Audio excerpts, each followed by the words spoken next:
All right. Why don't we get back together? Um, if you are not back, raise your hand. No, just kidding. Um, so I just wanted to give us a chance now to kind of have a bit of an open discussion about what you read, and like I said, in particular, the section about combating test infidelity. But if there's any other thoughts, takeaways, things that stuck out at you, things you agreed with, things you didn't agree with, um, and I'll just kind of take down your thoughts here. So, uh, what do you think? What are your takeaways from what you just read in the article? Anyone want to get us started?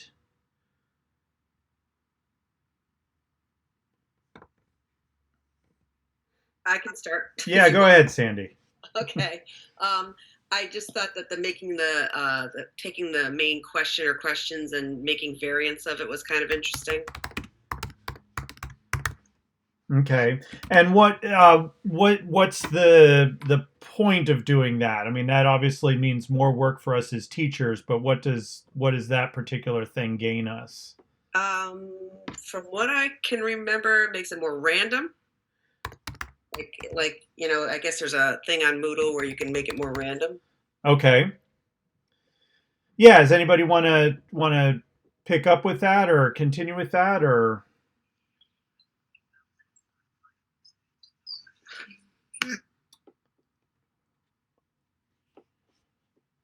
come on, I know the sun's shining, but that should mean we're more awake, right? Yeah, go ahead, Erica. Overall, I really liked the article and the information. However, I was surprised at how much it focused on preventing cheating, more or less. And again, I agree with a lot of the information, but at the same time, I think we should try. I almost want to try to make quizzes and things based on like knowing that you have the internet in front of you, and I don't want to say like embracing it, but it's gonna be there instead of going to drastic measures to make it. Okay. Yeah, I know what I'm trying to say. I'm having a hard time finding the words. no, I think I know. Does anybody? I think I know what direction Erica's going in. Does anybody want to follow up on that? Other than I can follow up. yeah, I think what maybe this is my interpretation of what she's trying to say is we have different people have different learning styles, and I might be a learner who can remember stuff, but there are some learners who they're not able to retain the information, and just going back sometimes just to refresh your mind on what information you want, that will help you in, in whatever quiz or assignment. So I think that also could be a key factor um, of what she's trying to say, maybe. One point that I also gather from reading the article is creating small mini tests to kind of track or use those to assess how the students are learning. I think that's pretty awesome. Um, from my past experience, sometimes some professors will give you one big they'll have lectures throughout the whole course, and then they'll give you one big quiz at the end. I think breaking it up into smaller mini tests and kind of quiz you on what you have retained on a particular topic can help in a way to assess how the learner is learning. sure, yep. Anyone want to go off of that? Yeah, I want to jump in just again. I think it was Erica that said it, that part right after when I was talking, but I do have to agree there's other ways to test without focusing so much on that formal testing kind of a thing. Whereas with mine, I'm doing a um, critique. So the students will have to go in and critique each other's artwork. So they're going to have some sort of background and able to be able to do that. And that's not a quiz. It's just coming in the form of like a, paragraph Sure. of what they learned. So that or self-assessment, might be an option. Okay. Yeah. Yeah. What is it to feed off of that? If we're, I know the word quiz can maybe get in the way. I like to just refer to assessment because that's a much broader, I think, more useful thing. But what is it, for example, about doing a critique that makes it maybe a more effective tool, particularly if we're trying to apply it to an online environment? Like what does having to do a critique give us in terms of information about a student that maybe a more traditional quiz or test sort of a thing would not? Well, I just think it gives a more well-rounded understanding, comprehension of exactly what's going on, Sure. rather than just rote memory. Right. And uh, can a student cheat on a critique? No. Because I mean, I guess the only way they could cheat is if they go back and look at notes, but that's going to take an awful long time. So if you give them some sort of time limit to do it, they kind of have to do it in that time frame. Sure. And with a critique, the student is basically having to construct the meaning for the example they're being given. You can't, I guess, generally speaking, go to some web resource and find critiques, especially if it's a piece of artwork that's being created by a student in the class. There is no other critique to go off of. Exactly. They would have to know all of the elements that are involved with that particular objective. Sure. Yep. All right. Other thoughts from some of the other folks? We've got a lot of good things going here.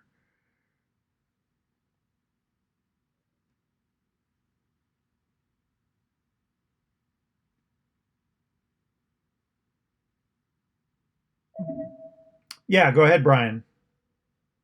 I thought it was interesting how they suggested using the timed quizzes in some cases to, limit the ability to work with others and or go look up an answer or anything like that. Similar to what you would have in the classroom. Sure. Now, online. What's interesting? It's interesting that I found that there. There was another article that I'd come across. It might have been through Schoology or through one of the other LMSs. And interestingly enough, they were making the case. Oh no, it wasn't that. It was somebody else who was just doing kind of a general post. But they were actually making the case that using timed tests for online tests is something you shouldn't do. And their take was that some people are already stressed enough about having to use the technology and to type and internet connections and all that sometimes throwing the element of timing on something can generate more stress. But I agree from Moodle's standpoint, they saw that as a way to kind of put a cap around a couple of different ways that people might be cheating.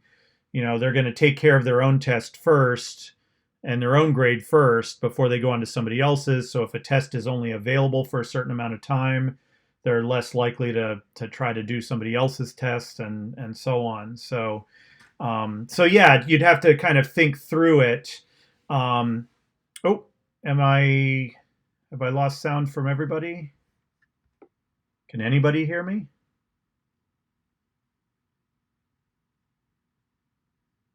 Do.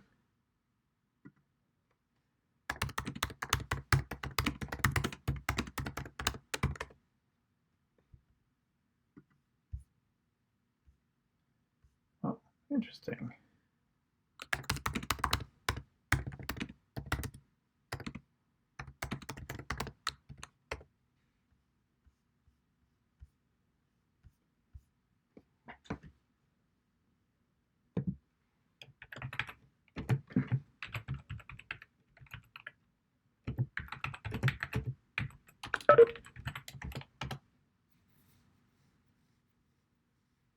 Oh, okay.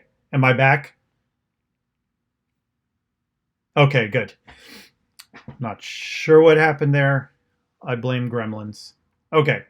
Um, so yeah, so just in terms of timing, if you are going to use that, just because like I said, I've come across a couple of places where people say not to use timing in online situations because it can add to the stress of dealing with technology for some people. But it does have its usefulnesses as well, in terms of trying to limit some of the behaviors. So, I mean, in terms of some of my takeaways, and a lot of what you guys have come up with here is sort of exactly what, sort of my some of my takeaways as well. The idea of using small assessments as a kind of a formative assessment tool. Another way that that works to your advantage is that, just from a psychology of testing, small little quick assessments, students are less likely to even want to engage in some sort of a cheating behavior. If it's not a high stakes testing situation, if they know that their grade isn't hinging on this, then they're going to be much more likely to just answer what's in front of them to the best of their ability. So breaking up assessments into smaller little pieces can oftentimes be, a good thing to use. Um, the randomizing, the making variants and using randomizing, that shows up almost universally in online testing situations as a way to limit. So there's a couple of ways to approach that. Randomizing, most online assessment tools will let you randomize the order of questions. So that way, if people are taking the test together, if they're stuck together in a dorm room or in a library and they're trying to do the test at the same time, the odds that they will both be looking at the same question at the same time is minimized. And you can also, the next stage of that is the making of the variants, where if you know you want to find out if students can do X, if you can come up with multiple questions that all test for that skill, then a lot of the online assessment tools, including the Moodle quiz, you set up a group of questions, and then in the actual test, you tell the test to select a question from that group randomly.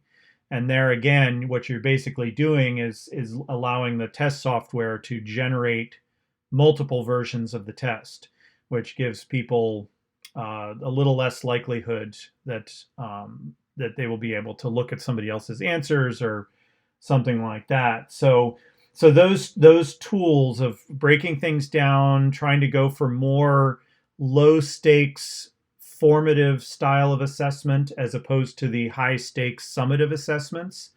You may just find that if you're doing a high stakes summative assessment, that you just need to do it in person. You need to proctor it. You need to be there with the students. But if you're using online tools, going for the smaller bits of data, randomizing, coming up with variants of questions so that people aren't looking at the same version of the test.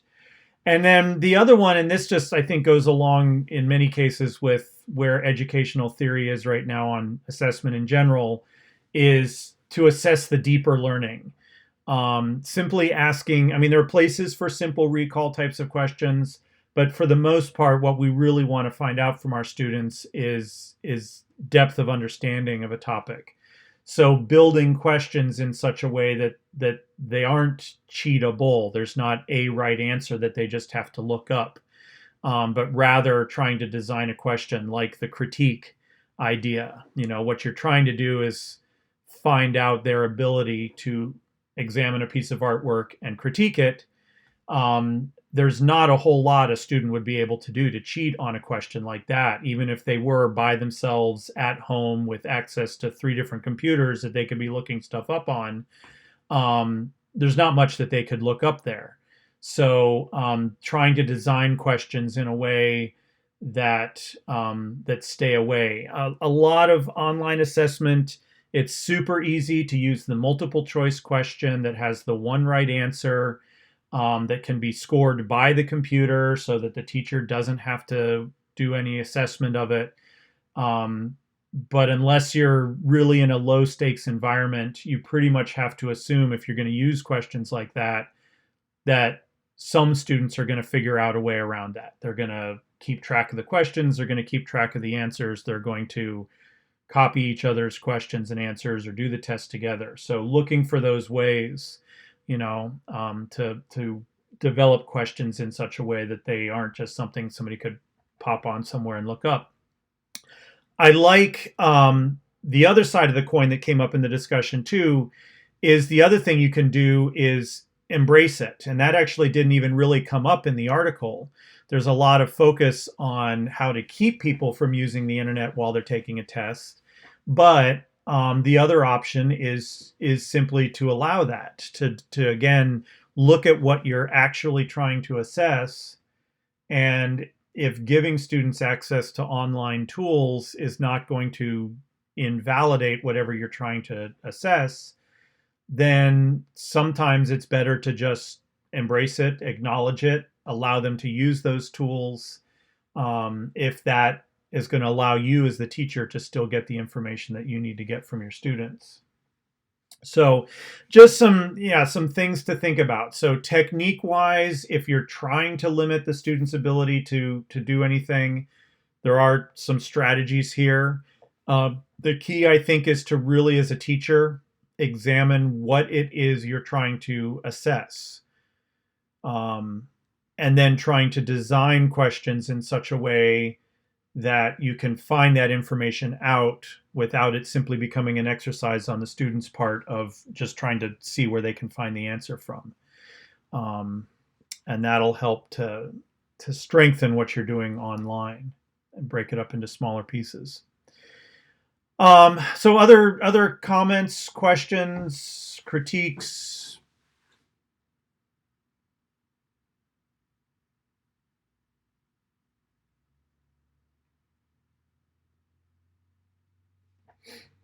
All right. Well, let us then move on to see. Oh, let me save this. So I want to come back to it later. So the next thing that I want us to do is just to get a little practice with this.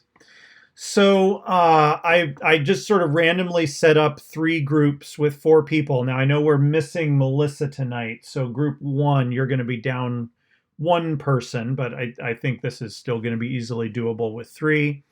So the idea is this. I created a forum, and in that forum, I've already loaded 4 questions.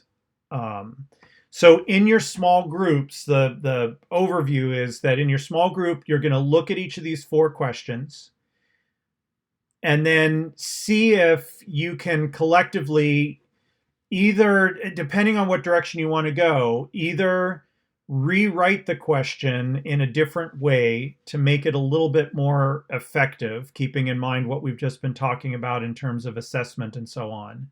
So if you think cheating is going to be a concern, then see if you can redo the question in a way that's going to protect against that. And you may have to just describe what you would do if it's a case of, say, adding timing or something. So take a look at each question and just see if you as a group can come up with a strategy or some suggestions for how you would redo that question.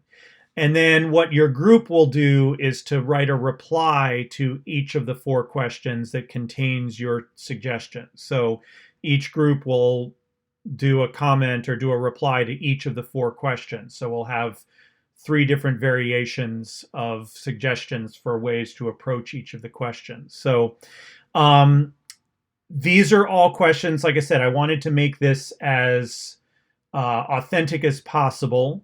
So all of the questions are questions where I went online, and there's all these websites where you can find question banks of questions in almost any topic. So I went through and I pulled actual questions that are being presented as, here are some questions you could ask in your online quiz. And just to give us a chance to look at some things that someone obviously felt was good enough to be an online question. You're probably getting the sense that my feeling is that in most cases they are not, but You may decide that they're just fine the way they are. But just so in your group, come up with a response for each of the 4 questions. I set it up as a forum so that you would be able to create the replies with the multiple people in the group. You might want to, I don't know, discuss all 4 questions first and then allow each person in the group to write one of the replies, just to kind of divide up the labor of doing the activity. But for example, and I also picked 4 different subject areas. So question number 1 is actually from math, and it's a pretty straightforward formula type of question. So what I'm asking you to do is to look at that. If this was in an online assessment in your Moodle or in an online class, question number 1, what issues might there be in presenting this question in an online situation? And then how would you suggest altering the question or its presentation to make it more effective? So if that's rewriting the question itself, or if it's making a suggestion for a way to present the question in a larger way. I just ask that you put your group number in the subject. When you go to put a reply in, it'll give you the subject RE question 1, and then just add your group number, just say like group 1, group 2, group 3 after the subject line, and then just type in your response to the question. All right, so there's 4 of them. There's one, let's see, there's one math question. There is a world language question, a translation question. There is a social studies question about the Emancipation Proclamation, and there is a science question. So again, the goal is look at these 4 questions in your groups, discuss an approach that you think would be maybe more effective than the way it's presented now, and then make a post, a reply post to each of these 4, adding your group number to the subject line of the response. As I've done before, I've given each group a chat area in the Moodle that you are free to use unless you wish to use something else. But that'll give you an area where you can have your discussion among your group. And then, like I said, just if you want to get creative about how you divide up the labor of who's writing the responses, then you can do that as well. So it is basically 6 o'clock now. Let's aim for 6:40 to be back together. And hopefully that'll give a chance also to get a little bit of a break away from the computer. I don't know that any of these questions are going to take a huge amount of time in terms of coming up with some options. So hopefully about a half an hour or so worth of work on the activity, and then take a 5 or 10 minute break. So let's aim for 6:40. I'll kind of keep an eye on the forum. If it looks like we need a little bit more time, then I'll extend that time out. I put the group members on the name of the chat, so you should be able to see who's working with who. And any questions about the activity or what I'm asking you to do?